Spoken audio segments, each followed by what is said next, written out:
শুভজিৎ দা, আপনি কিভাবে দেখছেন এই যে সিচুয়েশন ক্রিয়েট হয়ে রয়েছে? এটা শুধুমাত্র এই 3 দিনের না, মানে 5ই জানুয়ারি থেকে যে ছবি মানে সন্দেশখালী জুড়ে দেখা যাচ্ছে তার বহিঃপ্রকাশ কি? মানে এটাকে কিভাবে দেখছেন? এটা সাধারণ মানুষের একটা ক্ষোভ যেটা বেরিয়ে এলো। দেখুন শুক্লা, সন্দেশখালীকে আমি একটা বিচ্ছিন্ন ঘটনা হিসাবে দেখতে রাজি নই। আমি তার কারণটা বলছি। আপনি পশ্চিমবঙ্গ জুড়ে যদি সমগ্র পঞ্চায়েত এবং মিউনিসিপ্যাল এরিয়াতে যান, সেখানে রীতিমতো এই ধরনের একটা আমি একদম দর্থহীন ভাষায় বলছি, জঙ্গলরাজ চলছে। এবং জঙ্গলরাজটা এমন অবস্থায় গিয়ে দাঁড়িয়েছে, এবং আমি বারবার বলি, এই প্রোগ্রামে আমি অনেকবার বলেছি যে ভারতবর্ষের সংবিধান রচয়িতারা অরিজিনালি মিউনিসিপ্যালিটি এবং পঞ্চায়েত রাজ সিস্টেম রাখতে চাননি, ঠিক এই একই অব্যবস্থা তৈরি হবে বলে।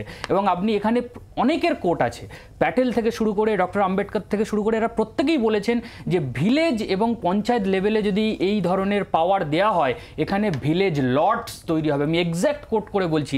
এবং এই ভিলেজ লর্ডরাই এরা, যাদেরকে গ্রেপ্তার করা যাচ্ছে না। ইডির একটা সেন্ট্রাল প্রিমিয়াম এজেন্সির উপরে অত্যাচার নেমে এলো, তাদেরকে ইনভেস্টিগেট করতে দেওয়া হচ্ছে না ফেয়ারলি, অথচ তাকে এখনো পর্যন্ত ধরা গেল না। অন্যদিকে একটা খুব গুরুত্বপূর্ণ, আজকের যখন বিগত বিধানসভা নির্বাচনে খুব গুরুত্বপূর্ণভাবে একটা জিনিস উঠে এসেছিল যে বাংলা তার নিজের মেয়েকেই চায়। আজকের বাংলার গ্রামের মেয়েরা, তারা লাঠি ঝাঁটা সমস্ত, এবং এটাকে আমি ভালো লক্ষণ দেখি। শুধু কলকাতার মেয়েরাই কেন অ্যাসার্টিভ হবে? আমি চাই গ্রাম থেকে ওই আওয়াজ উঠুক। এবং কিন্তু দুঃখের বিষয়, গ্রাম থেকে কিসের আওয়াজ উঠছে?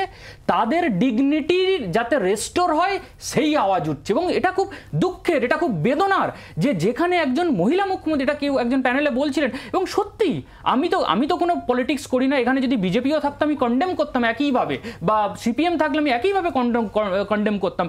যে আপনি শুধু মহিলা মুখ্যমন্ত্রী বলে না, আপনার ক্ষেত্রে আরও একটি জিনিস প্রযোজ্য, যে আপনি দীর্ঘদিন বিরোধী দলনেত্রী হিসাবে বলেছেন যে আমি মহিলা, আমার উপর এইভাবে অত্যাচার হয়েছে। আজকের এই মহিলাদেরকে যারা স্বতঃস্ফূর্তভাবে, এবং এরা স্বতঃস্ফূর্তভাবে বাড়ি ছেড়ে লাঠি ঝাঁটা সোটা নিয়ে এসছে, আপনি কি ধরনের প্রশাসন গ্রামে গঞ্জে চলছে আপনি গিয়ে দেখুন। শুধুমাত্র 4টে বা 5টা বা কয়েক লাখ ভোটে আপনি জিতে আপনি কি লেগেসি তৈরি করছেন?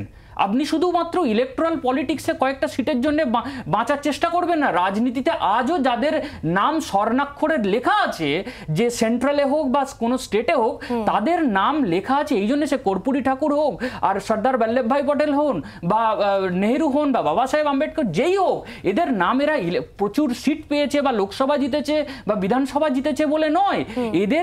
এরা মানুষের হয়ে কথা বলছে। আজকের শেখ শাহজাহানের এরিয়া খুব স্পেসিফিক্যালি আমি বলছি, গ্রামে গ্রামে আপনি যান, পানীয় জলের সমস্যা।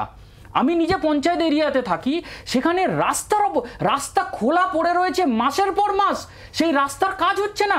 রাস্তাতে পিচের পরিবর্তে রাস্তার টাকা কমানোর জন্য ব্লক ইউজ করা হচ্ছে, যে ব্লক আপনার একটা বৃষ্টির পরে সেই ব্লক উঠে বেরিয়ে যাবে। বাংলার আওয়াজ, বাঙালির আবেগ, জি 24 ঘন্টা।